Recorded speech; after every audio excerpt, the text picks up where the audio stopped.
My people, what's up? It's your girl Adela. Move closer. How is your governor doing? I'm serious. So some of you need to go and find your governor on Twitter, on Instagram, even on TikTok. Especially if your governor is paying anything less than 70k. Ha, baba. Go and find them, and then you will start by greeting them. You will write something like, Esa, how are you doing? How are the children? I just want to check up on you, Neo. Also, FYI, I don't know if you have heard, but the governor of Lagos is now paying 85,000 naira as minimum wage every month. Rivers State is paying 85,000. Ogun State is paying 77, and then of course Ondo 73, Kogi 72,500 naira. But just in case you are yet to hear about it, especially that of Lagos and Rivers State, Mr. Governor, now you know, and we just want to remind you, go and greet your governor, tag them everywhere, let them know what is happening in Lagos, in Rivers. Congratulations to those that are getting more in their states. And the truth, guys, is that we shouldn't even be celebrating this 85,000, because when you think about the cost of living today in Nigeria, even that is ridiculous. But we are grateful. We are hoping it's a step in the right direction. Hopefully, very soon they will increase it even more, because to be honest with you, 85k is not cutting it, especially in Lagos. And I understand that every state cannot be paying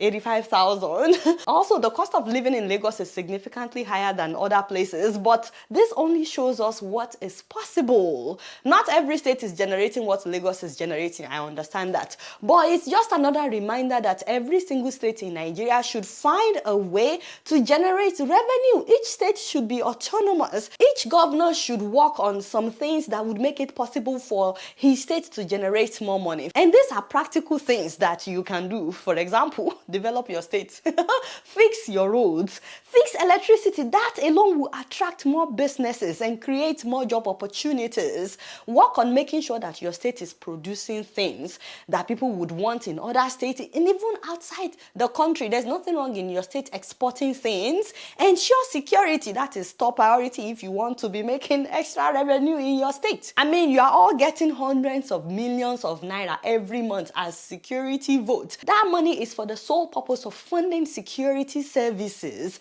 in your state. What are you doing with it? Security will make it possible for people to farm, which is very important, so that your state can be food sufficient, and then you will only import limited things. That alone will lower the price of food in your state. Also, build recreational parks. Ben, you believe it or not, that always attracts people from all over the world. If there's security, there's safety, and you have recreational parks, build resorts, build museums, develop your entertainment industry, clean up your tourist attractions. If you have waterfalls, go and clean up the place, make it accessible for people. Build nice hotels, have festivals that will attract people. Stop preventing people from holding their festivals. Have festivals, it will attract people. Also, allow young people to thrive in your state. Involve them in governance. If young people know that they will do well in your state, they will come and they will rent houses, they will buy food, you will make money. And before you know it, you will be generating a lot of income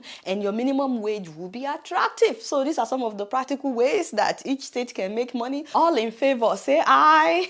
Let me know in the comment section. In the comment section, write some amen, amen, amen. And speaking of governance, the president has given a directive that going forward, all ministers, the ministers of state and the heads of agencies can only have a maximum of 3 vehicles in their convoy. I was like, okay. Also, they cannot have more than 5 security personnel attached to them. They said that this is one of the ways that the president is cutting down the cost of governance. I was like, wow, how nice. This is a step in the right direction, guys, and I applaud this. There's no reason why any government official should have more than 3 vehicles. Like, even that is plenty. So I really applaud this. In some states, in some countries where they are serious, ministers don't even have 3 vehicles. So this is greatly appreciated. However, guys, let's not forget the photosynthesis of the peripheral level that brought us to this equation of addition. Alaji, as much as we are clapping for this development, as the president, I believe you can do way better. Esa, all eyes are on you. Do you not know that you are the one on our plasma TV?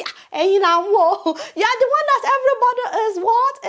watching. So the change has to start with you. You cannot be living lavishly and be telling us that you are cutting the cost of governance just by reducing the convoy of ministers. With due respect, sir, which is what Nigerians like to say when they want to insult somebody.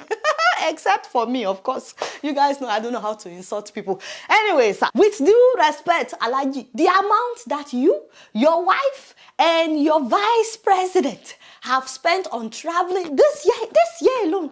KCKK is not a small something. Within 3 months alone, you guys spent 8.6 billion, not million, on traveling. And you are telling us that you are cutting the cost of it. Why is this cutting cost not reflecting in your own lifestyle? You're supposed to lead and you know you can't tell it. You also got yourself a brand new private jet between 100 and 150 million dollars. Baba, is that supposed to be cutting cost as a is this a case of do as I say, not as I do?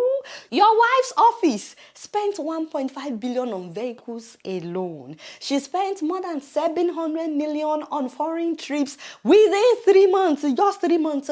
She spent 250 million on decoration for the devil is like, and you are telling us that you are cutting the cost of governance. The vice president's house is 21 billion naira. Minister Wike added extra 7 billion this year. Are you not aware? Alaji, did you or did you not approve 90 billion naira for Hajj this year? Hey God, is religion not a personal something? Why are we using public funds to send people to Mecca, to send people to Jerusalem? The money that we can use to fix our roads, to construct our roads, to fix our electricity so that we'll have stable electricity, so that people will be rushing to our own country as well. That is our own Jerusalem. Jerusalem. Why are we not doing that? And sir, why has your government not implemented the Oronsaye report that recommended merging and scrapping several government agencies to reduce redundancy and cut costs? See, I'm not saying that ministers should have more than 3 vehicles. No, not at all. I really applaud that. But the effect of that won't trickle down as much as if you yourself and your madam, our woman of God, my mother, I'm greeting you, mommy.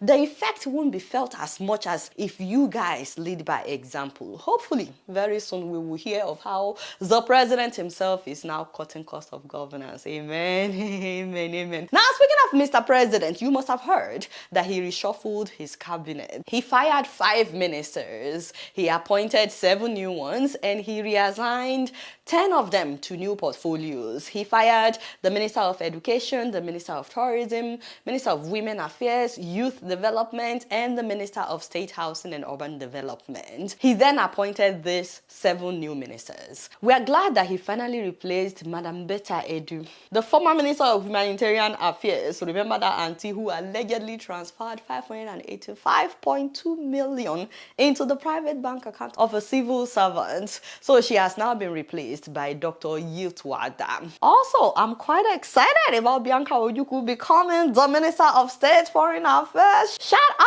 Yes! Mommy Bianca Oshe! The wife of late Ojukwu, the leader of Biafra during the Biafran War. A lot of us are waiting to see how Mommy will perform. We're hoping that she will do well. Mommy, you must do well in you. Now, there have been several reactions to Tinubu firing the Minister of Women Affairs, you know. By the way, some people are happy about it. They are saying she's not professional, she doesn't know how to talk, this, that. She has said some things that are demeaning towards women. And then some people are like, this woman was doing really well. She was fighting for the girl child, she was fighting for women. So, you know, there are people who are happy about it, some are not.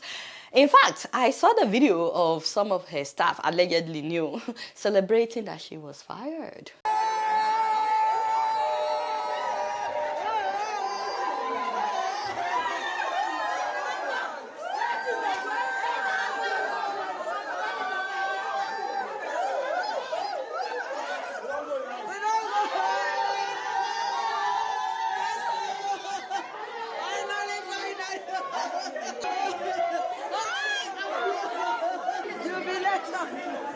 Wow.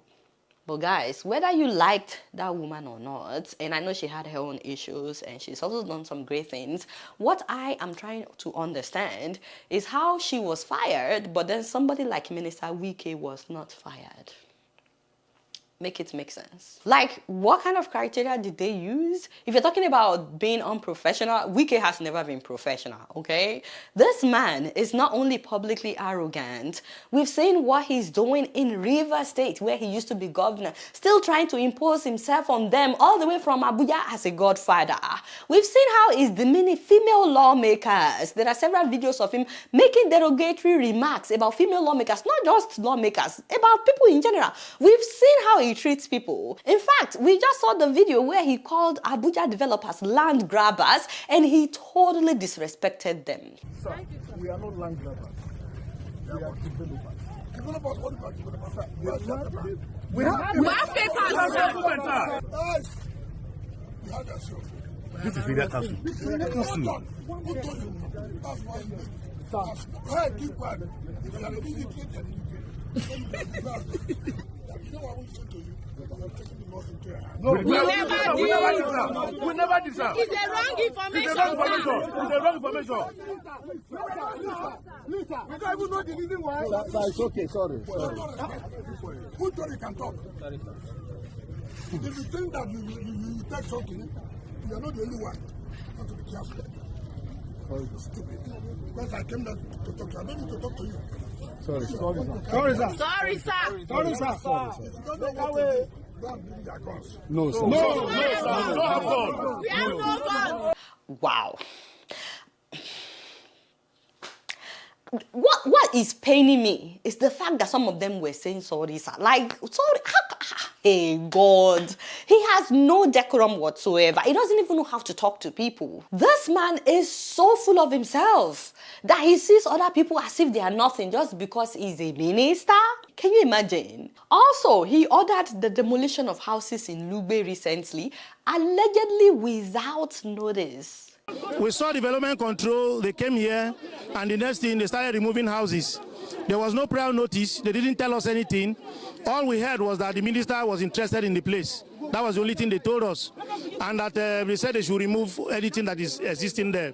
And we have a layout here, which the same director of development control signed approvals on. So I don't know why they are doing that. They did it in Centenary City, and for 14 years now, we have been going for relocation. Up till now, we have not gotten. So how is he still a minister? I mean, I keep saying it. Does he have something on the president that we don't know about? As in, because this is not even funny anymore. Let me know what you guys think about this. Now, real quick, if you are in the US, in the UK, or in Canada, and you are yet to download LemFi, I don't know what you are doing because they've consistently had the highest exchange rate. So I don't know if you know, but you may be getting scammed by the person that you are giving money to help you. Always go on LemFi and see what their exchange rate is for that day because they've been having the highest exchange rate consistently. And don't forget that you can now use LemFi to send money from your Nigerian account into your US account. Everything inside that app on your phone. And this is not just about Nigeria. You can use LemFi to send money to Ghana, Tanzania, Kenya, Uganda, Rwanda, Benin Republic, Gambia, and so on and so forth. So if you're yet to download LemFi. And the best part is, if you enter my name Adela as promo code, you will get $30 cash back the very first time that you send $100 or more. If you have entered my name and you didn't get your $30 cash back, it means you have not sent $100 or more. So send $100 because it will be like you're sending $70 because they will return $30 to you and you'll be getting the value of $100 as it's been real, guys, and I'm keeping it right up in here. Don't forget to follow me on Facebook, Twitter, Instagram, and TikTok. Until next time, I will see you all later. Peace out.